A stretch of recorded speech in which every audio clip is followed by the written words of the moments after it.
Within the science fiction genre, there are two clear projections of the future that create a dichotomy in regard to how society may ultimately lead to harmony or its destruction.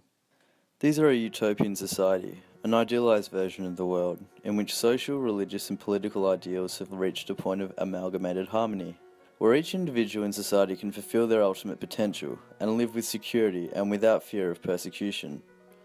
This is characterized visually by clean-cut, sterile worlds, highlighted here in Spike Jonze's 2013 film Her. On the other hand, there is dystopian society, the polar opposite of utopia, a society of oppression, misery and disease, often linked to an extrapolation of the negative aspects of contemporary society and their projected outcomes. This is often characterized by gritty and dark aesthetics, underpinning the damage done to the world, as seen in Ridley Scott's Blade Runner. M. Keith Booker and Anne-Marie Thomas's science fiction handbook suggests that a dystopia often focuses on key motifs and ideas that centre on an opposition between social control and individual desire, which are often extensions or exaggerations of issues that already exist in the real world.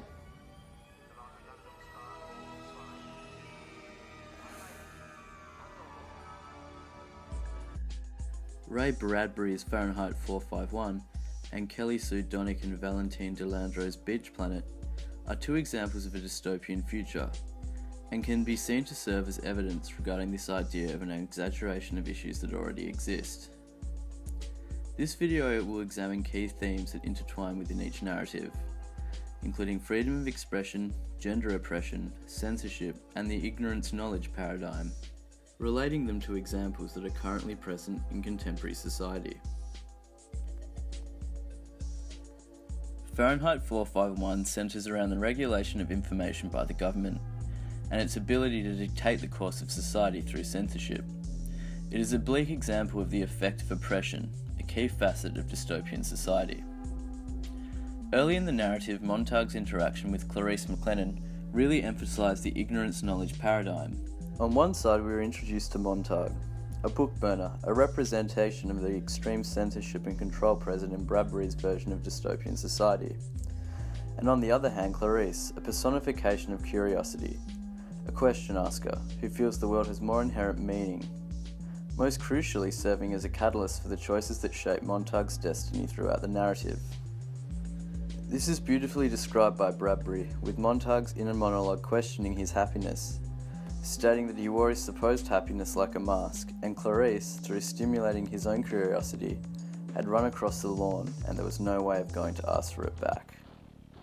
Going back to Booker and Thomas's suggestion of dystopian fiction depicting an exaggeration of contemporary issues, the current situation in North Korea can be easily related to the ignorance-knowledge paradigm that the attitude towards books in Fahrenheit 451 represents. In this context, the books can represent, for example, the internet, with the general population having no access to such a powerful information source. It is a nation that uses fear as a political weapon to control its population, with any individual in possession of unauthorized information in the forms of books, films and other media dealt with publicly to enforce this fear.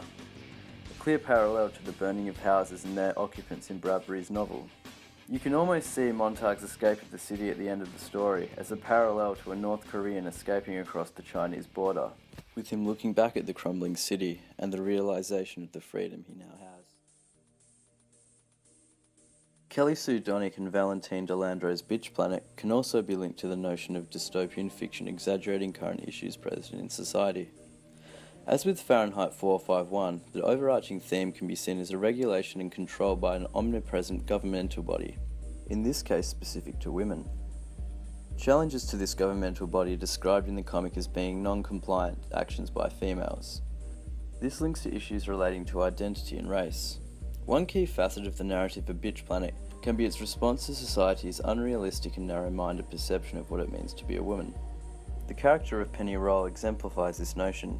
She is the antithesis of the superficial perception of a woman.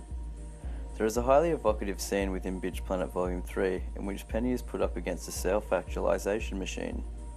This is supposed to reveal what the idealized version of oneself is. The ever-present governmental body is eagerly awaiting what it will reveal, but to their shock it is just her reflection.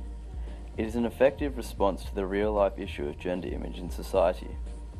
As we see in the mass media, so much emphasis on womanhood relates to superficial notions of beauty, reinforcing unrealistic standards of beauty that are impossible to attain. One could suggest that the prison in Bitch Planet represents a prison within women's minds in contemporary society, relating to the struggles they face when trying to attain this unrealistic perception of beauty.